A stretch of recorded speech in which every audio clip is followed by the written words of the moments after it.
Ako ay namumroblema ngayong araw na ito kasi nga po nag-auulan ay walang masyadong napasok na customer kapag ganitong yan o ang ulan. Ayan no, Diyos ko, ako'y naluloka kaya lumabas ako at ako ay nag-video na lamang.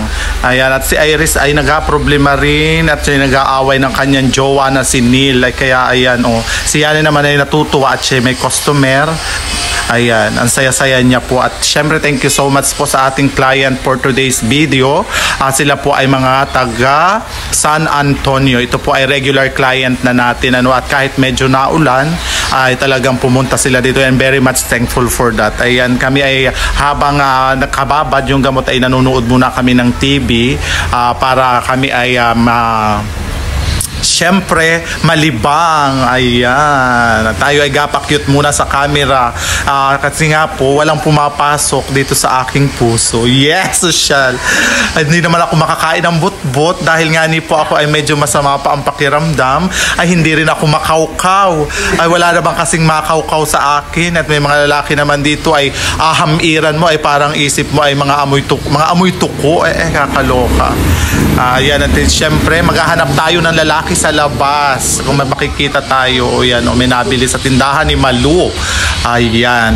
Ni Kagawad Maluwang. Ayan. Ito yung kalagayan ngayon dito sa may sa DJ Box Salon at dito sa may Santa Cruz Institute. Ayan.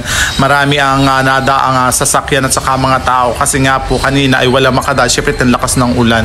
Kaya nakakalabas na ang mga estudyante ay tumigla o humupa na ang ulan dyan. Talaga namang wala tayong makitang lalaki. Ayan, ito po. Nandito tayo sa harap ng DJ Box Salon. Talaga namang parang tayo ay makamaganda.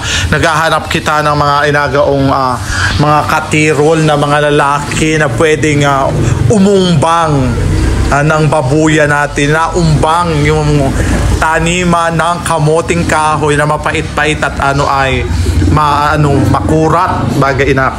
At ngayon naman i-interviewin natin itong si Iris kung ano ang kanyang ginawa sapagkat sila ilang araw na hindi pumasok dito sa DJ Box Salon at ang sabi niya ay siya ay nag-home service sa Barangay Ifil ng 2 araw at ngayon ay namumroblema na siya at siya ay wala pang customer maghapon na. Ayan, siya ay nakatutok lamang sa cellphone at nanonood ng kung ano pa man. Ayan, kasi parang mahal niya si Renan, hindi ko maintindihan. Si Renan kasi ay nakain ng bughaw na pagkain na nandyan sa lalao.